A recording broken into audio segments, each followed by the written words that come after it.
Bro, you got into your feelings and there ain't no money in your feelings. Yeah, you got into your feelings. I understand that it is frustrating when customers try to. Hello, everyone. Welcome back to my channel. It's Nikisha Vaughn. And I decided that we're going to go back to Reddit because we want to have a little bit of fun. We got to take a break from our training and let's just try and give some unsolicited, uncalled for advice. Nobody asked me, but I'm giving it to you anyway. So on Reddit, there's a subthread called small business. So I just went on there and said, let's see what we can see and let's see if we can help these people out. Was snarky with the customer who always argues my price.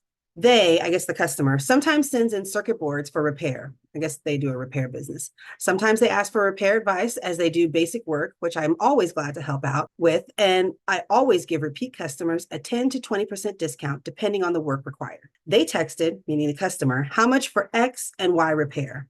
I replied with my price and they came back as usual with why so high? Why not X? So basically, the customer is arguing over the price. So I said, spend 4 hours on it and see if it's repairable. If not, then why ask me why I charge so much? What? Hold on. Spend 4 hours on it and see if it's repairable. If not, then ask me why I charge so much. He's telling his customer, spend 4 hours on it and see if it's repairable. Okay. And then if not, ask me why I charge so much. Oh, yeah, that was pretty snarky. They never responded, and honestly, I didn't care in the moment. But thinking on it now, should I have been more professional or was it warranted? Bro, you got into your feelings and there ain't no money in your feelings. Yeah, you got into your feelings. I understand that it is frustrating when customers try to push back on your price. And that's just what they're going to do. They're customers. They're always trying to get the best price. And they probably had somebody else who gave them a different price. And they're trying to see, hey, I like your work. So let me see if I can get your work at that price. Now, we all know in the business world that it doesn't work like that, right? We're exchanging price for value or perceived value. But customers, they're going to try and get away with whatever they can get away with. So if they can get a lower price, they're going to definitely ask. And I think it's your job as a business owner to just figure out how you're going to navigate those questions. This response, especially for a repeat customer, like this sounds like somebody that you've done business with before. This sounds like somebody that you have a good rapport with. And it sounds like you were really in your feelings. And if they didn't respond to you, they're probably very offended and you might have lost a customer. And so you got to ask, is being snarky worth it? Like, what did you get out of that? What value did you get out of that? Yeah, you got to tell them like, hey, you spend 4 hours on it and then let me know. It's like, I don't want to spend 4 hours on it. I want you to do it. I want you to do it at this price. What is so, from a customer standpoint, what is so hard for you to understand, business owner? So I'm saying all that to say that as business owners, maybe we don't see things the way that the customers do. But if you put yourself in the customer's shoes, then maybe you wouldn't get so offended by it. And then you could have found a better way of navigating that. But I can tell you this has actually happened to me.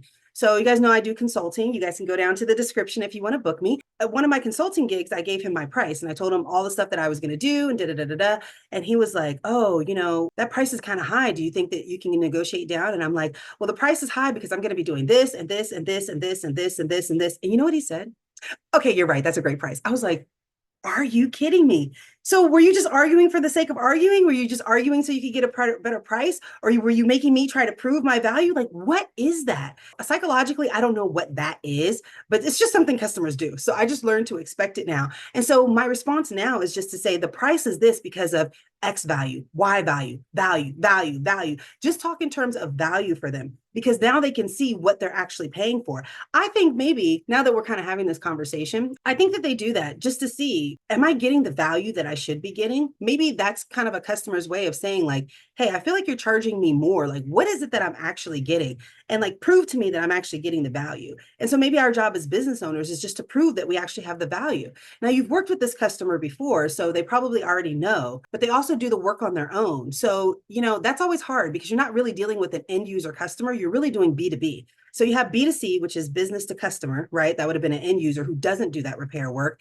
And B2B is like actually doing it with another business. So someone who does your work, but maybe not specifically your specialty. So it sounds like you were talking to a business to business customer. So it makes a lot more sense why they would have pushed back a little bit because they're like, hey, I do this work too. And I know that it doesn't cost that much or take that long for XYZ. And so of course they're going to be pushing back with you. I know that you're giving your customers a repeat discount. That would have been a great time to just reiterate that like, hey, I give my my repeat customers 20% discount. It takes me a few hours to do this, and you can be guaranteed that I'm going to give you da, da, da, da, da, da, da, da, and just inundate the client with value, value, value, value, value. And if the customer still doesn't want to do business with you afterwards, they just didn't feel that the price that you were charging was worth the value that you're stating. And that gives you an opportunity to work on your value proposition. Maybe you're not able to explain why people should be paying you this money because you're not able to articulate the value. But I'm saying all that to say that price is not real, right? It's really people are just paying for value. They're paying for convenience. They're paying for time saving. And your job as a business owner is to figure out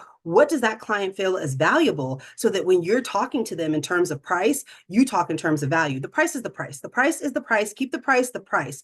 You just prove that you have enough value to warrant that price. And I think you'll be all good. So I hope that that has helped. Make sure that you like, make sure you subscribe, and make sure that you share this with a friend because they might be going through the same thing and this could help them. Wouldn't that be nice of you? Yes. See you guys next time. Bye.